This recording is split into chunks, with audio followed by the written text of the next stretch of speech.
Opposition leader Tony Abbott is the one meant to have a problem with women voters. But this week, Julia Gillard kept bumping into women who had a problem with her. How can anyone trust you with this record?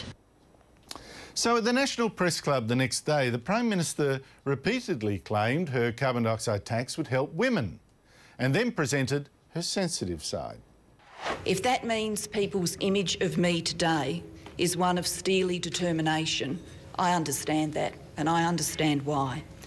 But I don't forget where I came from, why I'm here, or what I've learned along the way. Joining me is our program feminist, Clem Bastow, columnist, author. Clem, what's going on with Julia Gillard and women, do you think? It's a bit of a mess at the moment, isn't it? I think she's in a difficult position because, in terms of the media, definitely, you can't really win when you're coming from her position because, see, if she cries at a press conference like that, it's very easy for people to see that as some sort of female frailty, whereas I think quite often we value a little bit of sensitivity in male politicians. And I think that she's in danger of being strung up no matter what she does. Did the tears impress you? I don't think they really made an impact on me either way. I thought it was quite nice, only because we have seen that steely determination from her. And I think it must be incredibly difficult for her. I mean, she quite often looks very worn down.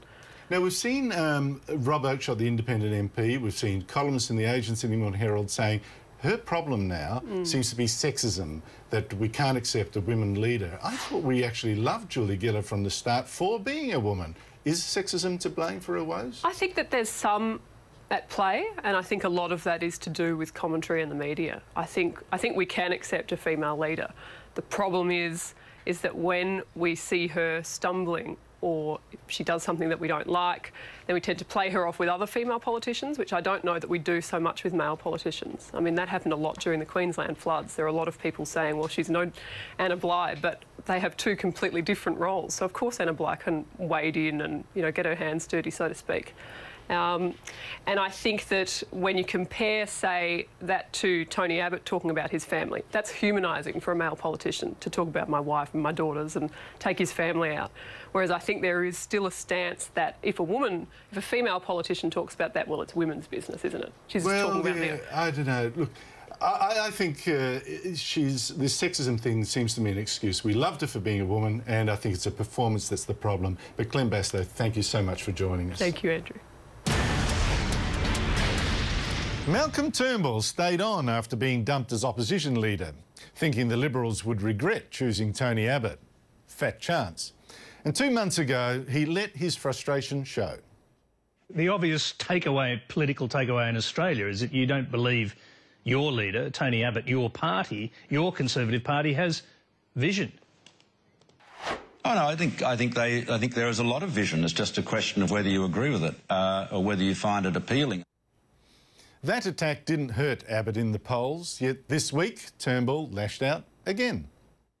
Politics is a team sport and you stick with a team position. So I've given Tony Abbott a consistency and a loyalty that, you know, frankly, I didn't receive. Former Premier Jeff Kennett then said it for many Liberals. My advice to Malcolm, sadly, time's up, get out. Turnbull has already shown he has no pull with the public. He probably has no future now with the Liberals either, after the election. The Greens tell us they respect the science.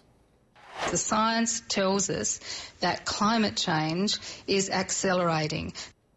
In fact, the Greens listen only to those scraps of science that fit their faith. Proof? This week, Greenpeace demonstrators, armed with whippersnippers, hopefully solar-powered, broke into a CSIRO farm in Canberra and chopped down a trial crop of genetically modified wheat designed to improve yields and health. These vandals destroyed the work of scientists who swear their technology is safe. So what's the Greens' attitude to this attack on science? Well, ACT Greens politician Shane Rattenbury says you have to stand up for what you believe, which isn't science. And that's the show. Before I go, John Howard this morning didn't say sorry for backing a tax on carbon dioxide, but says the time is not right to do it now. And the views have shifted on the science. Join our debate by sending me an email here at 10 or join my blog. Meet the Press is next with Paul Bongiorno. I'm Andrew Bolt. Until next week, goodbye.